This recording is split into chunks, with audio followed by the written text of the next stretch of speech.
Alright guys, I'm going to show you on a 4L60 how to assemble your input drum. Right now it's completely empty. So when you get your 4L60E kit, it's going to come like this. A master kit is just paper, rubber, and seals. You can get the bonded pistons with the master kits. You're going to be using these. These are your 3-4 bonded pistons. And then when you open this kit, you're going to see this bag. You're going to have the fill tube, grommet in it, some input drum seals. But this, grab this phone. This green seal in here is the one you're going to want. You're going to be wanting to use that one out of the kit for the input drum out of the kit as of right now. Then here's the input drum. This seal rides down here on this little groove, so when these pistons go down in here, it doesn't leak past. Here's your new seal. Take your little trans gel.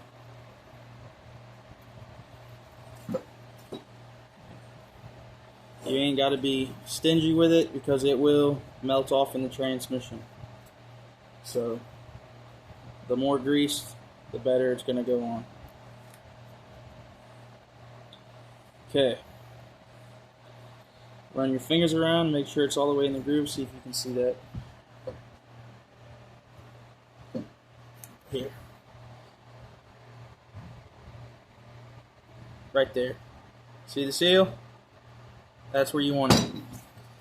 Then you're going to take one of your bonded pistons, lube the inside up and the outside. Real good. Take a little bit right down on the ridge. Take your bonded piston, just pushes in.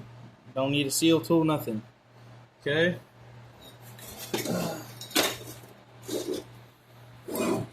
Then you got all these guys. You got your spring cage, your shell, your return spring, and your 3-4 piston holder. I'm going to take a little bit of trans gel.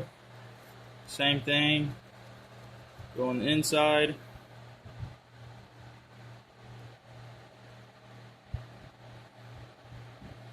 Like I said, don't be shy about using it. Take one of your bonded pistons. A lot of people say you need to use a tool. It takes you 45 minutes to put this drum together. You don't need none of that. This transmission, really you only need one specialty tool, and that's to align the pump back up. You can really use everything else from stuff you can get on Amazon or Home Depot or Harbor Freight. Take it like this. Goes in here and then twist a little bit. It will fall down. Now you got that lip seal. A lot of people say you need to use something like this to go around because it goes in the drum. I don't. Just make sure you put a lot of trans gel on it. On the insides, trans gel in there. Take it, grip it hard.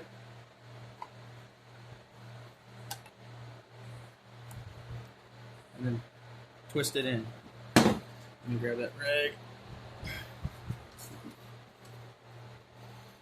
And then twist it in. And then make sure it moves freely. Take some trans gel. Insides. Around the eye side. If you guys are worried about cutting seals, the more trans gel, the better. Your spring cage is going to sit down here in the shell, right on that ridge. These notches are going to sit here in the cage. just like that. Then take some trans gel, lube everything up real good.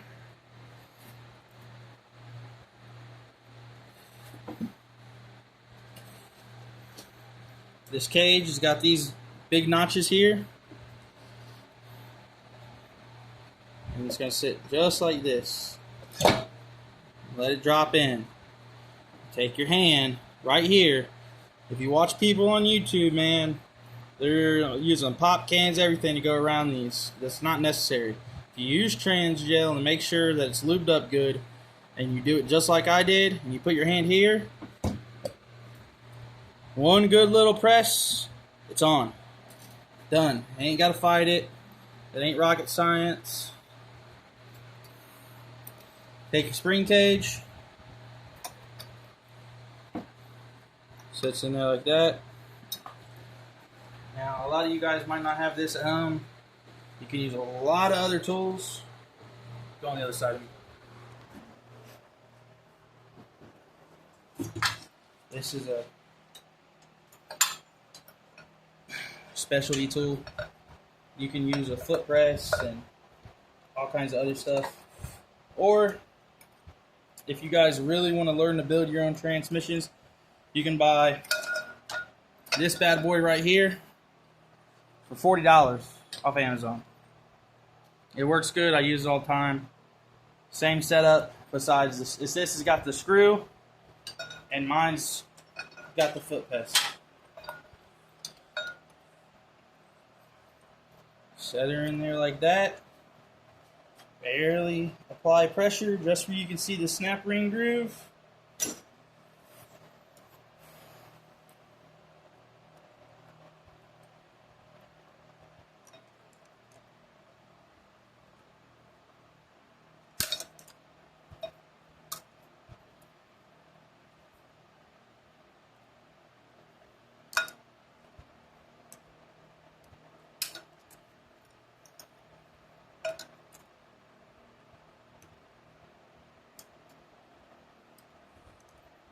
I got some cuts in my hands today and using these fucking gloves up.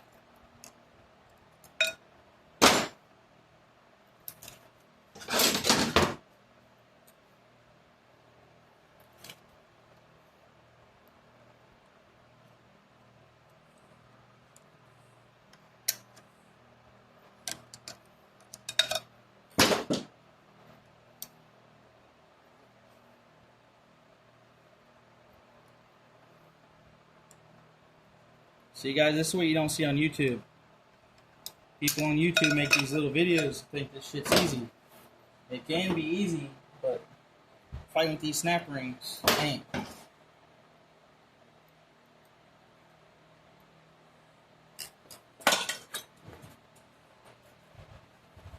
And you got to make sure that you seat these properly, because if these snap rings don't get seated in properly, they can blow off under pressure, and once they blow off, then you're going to have catastrophic failure. And everyone on YouTube can make fun of me what I just said, but you know what the hell I said.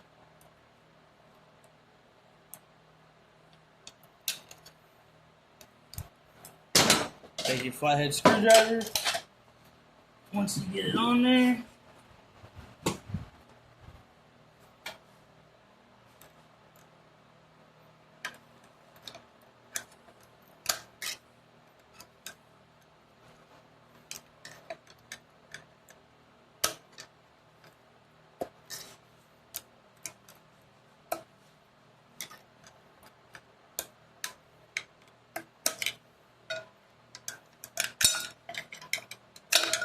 this is also a critical part right here, because this snap ring opening, you do not want it in the middle. You want it to ride directly on that hump. See, if you have this where the snap ring's down in here, it's up in here, that piston's not going to travel properly. And you're going to mess the travel up, and you're going to wonder why you have flare shifts and everything else.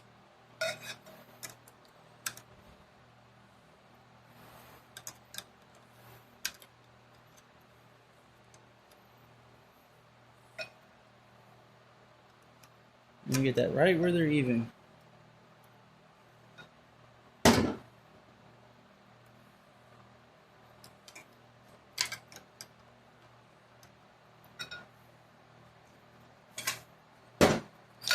Okay.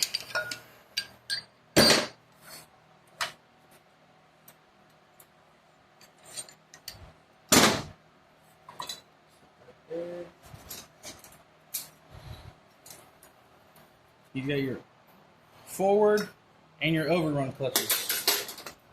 Your overruns are going to be the smallest steels out of your forwards. So here's your overrun clutch, or steel. That's forward steel. So you take your overrun, you sit it right here in these notches where this opening is going to be where the shell is. Drop it in. A lot of people stack their clutches wet, soak them. I do it dry because if you got any clearance issues, if you have them soaked, the clearance is going to be different than what it is dry, and you're going to run into failure problems. Overrun clutch. Overrun steel. Overrun clutch. Then that grommet for the input. Your input shaft is sealed on this. Always replace that.